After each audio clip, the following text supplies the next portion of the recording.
गुरुजी मैं काफ़ी 2-3 साल से परेशान हूँ। मेरे थोड़ा सा इन्फेक्शन हो गया था शरीर पे। शरीर में हुआ था कि कहीं और हुआ था? नहीं, शरीर में ही हो गया था। कहाँ पे हुआ था? पैरों पे भी है, हाथों पे भी है और थोड़ा सा पेट पे भी आ गया अब। क्या डॉक्टर ने क्या बताया? उसका नाम क्या था? स्वराष्ट्र बोला है? हाँ, सोराइसिस बोला, फंगल इन्फेक्शन।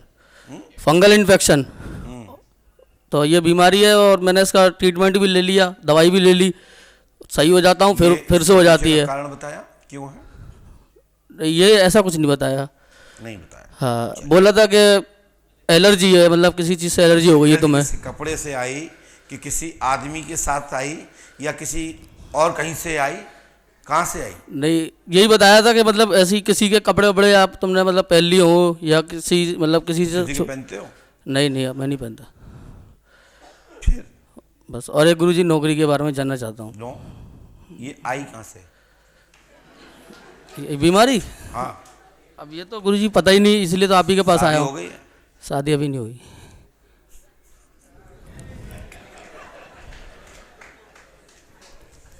हमें तो लगा था आप फंस गए बेटा।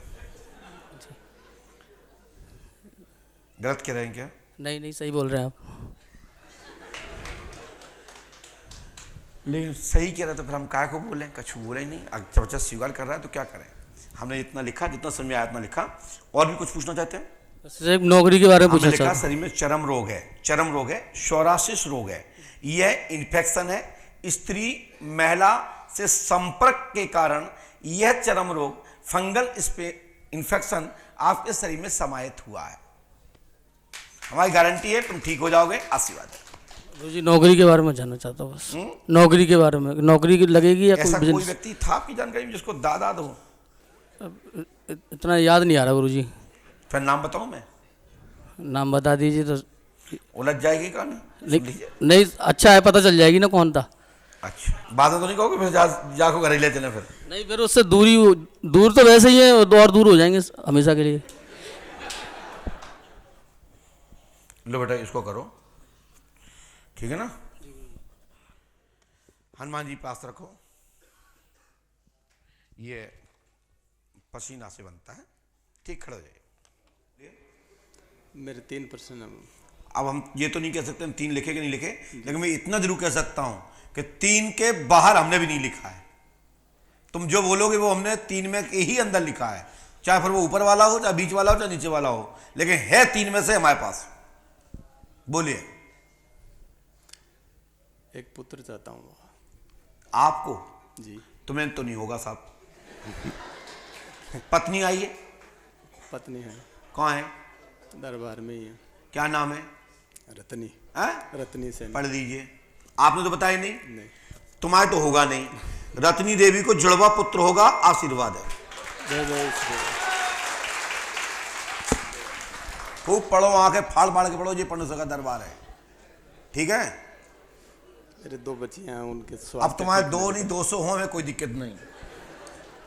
स्वास्थ्य क्यों साहब? ठीक नहीं रहता उनका। और इतना प्रमाण सहित नाम पहली हेडिंग में। आप कितने पढ़े लिखे हो? PhD हूँ सर। वैसे आपके घर में 4 बच्चों का योग बनता है 2028 तक। जाओ, 100% बच्चा होगा और जुड़वा होगा। जी। कितनी बच्ची हैं आपके? 2। हैं? 2। हनुमान जी कृपा करेंगे। इस मंत्र को करो, आशीर्वाद है। कार हो सफलता मेल है, नहीं कार हो तुम जानो तुम्हारा काम है। क्या लिखा है हमने? वैसे तो इनकी एक बच्ची मर गई होगी, खराब हुई होगी, और वर्तमान 2 पुत्री हैं। 2 जीवित। ऐसा ही है? हाँ। और 2 गर्भपात अलग हुए जो बच्चे थे। 3 बार गर्भपात आ रहे हैं। जी। माइक से बोलो हाँ या ना? हाँ। सही है? तो इसमें 2 बच्चा, 2 लड़का, 1 लड़की खंडित, 2 पुत्री हैं। अब जुड़वा पुत्र होगा और इलाज लोगे तो सिंगल पुत्र होगा। तो फिर 2 पुत्री 1 पुत्र होगा। 2 पुत्री हैं, 1 पुत्र और होगा, संख्या 3 होगी। जाओ, बच्चा होगा। रत्नी देवी का आशीर्वाद है। जय जय श्री राम। पहली हेडिंग में रत्नी देवी लिखा कि नहीं लिखा? दिखाई दे रहा है। लेकिन भाई साहब, पत्नी को अमावस्या करवाना, जोड़ी से करना है। हाँ, नहीं तुम कहो बच्चा हमें नहीं भाव।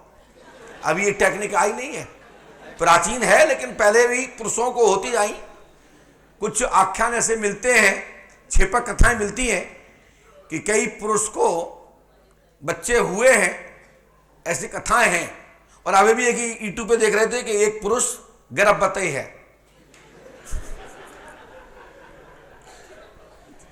हाँ, लीजिए आनंद करिए, ये मंत्र करो, आशीर्वाद है।